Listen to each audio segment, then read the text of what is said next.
We all have those moments, don't we? That tiny feeling deep down that something is off. Maybe it's the creak of a floorboard in an empty room, the way your things aren't exactly where you left them, or that lingering sense that you're being watched. At first, I ignored it. I chalked it up to paranoia. Living alone in a house that was just a little too big for me, my imagination was bound to get the better of me, right? I'd hear noises at night, soft rustlings, a distant thud. But houses settle, pipes groan. It was nothing. Then things got weird. One evening, I came home late from work, tossed my keys on the counter, kicked off my shoes and collapsed onto the couch. I reached for the remote, but it wasn't where I left it.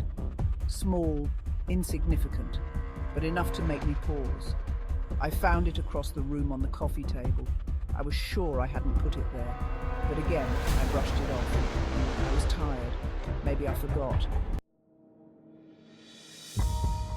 Then, the noises started changing. It wasn't just the odd creak anymore. It was whispers, muffled, like someone talking, just out of earshot. One night, I woke up at exactly 3:12 a.m. My bedroom door was open. I always closed it before bed. My stomach tightened. Had I left it open? I told myself I must have. But then I heard it. Soft breathing. Not mine. I lay there, frozen, every nerve in my body screaming at me to run. But I didn't. I couldn't. I stayed there, staring at the doorway. After what felt like hours, the breathing stopped. I must have imagined it. I had to have imagined it, right? That's when I saw the shadow. A dark shape, just outside my bedroom door. Not moving, just standing there, watching.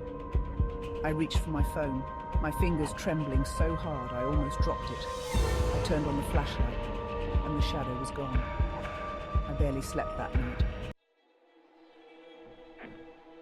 By now, I knew something was wrong. Objects were moving. Doors that I locked were found unlocked. I even started feeling cold spots in my own home. But the worst part, the smell. It was faint at first, musty, damp, like old sweat. I scrubbed every surface, took out the trash twice a day, but it lingered. Then I realized something horrifying. It was strongest in my bedroom closet. That night, I made a decision. I had to check. I had to know.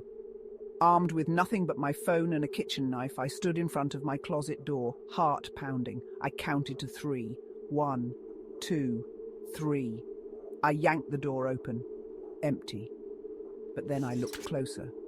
At the back of the closet, behind my coats, was a small panel, a tiny hidden door. I had never noticed it before. My hands shook as I pried it open. It led to a crawl space, a small dark space that extended deep into the walls of my house. And that's when I saw it. The sleeping bag, the empty food wrappers, a notebook. Someone had been living there, watching me, moving through my house when I wasn't looking. My blood turned to ice. Then I heard it.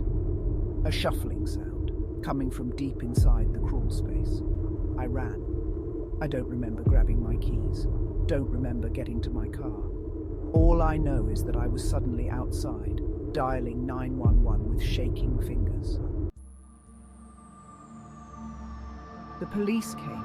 They searched, and they found him.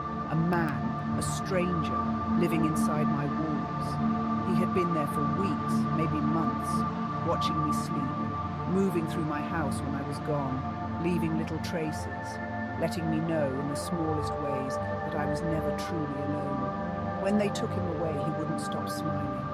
I moved out.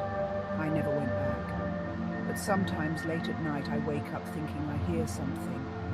A creak, a whisper, the feeling of being watched, and I wonder, is he watching someone else now? Is he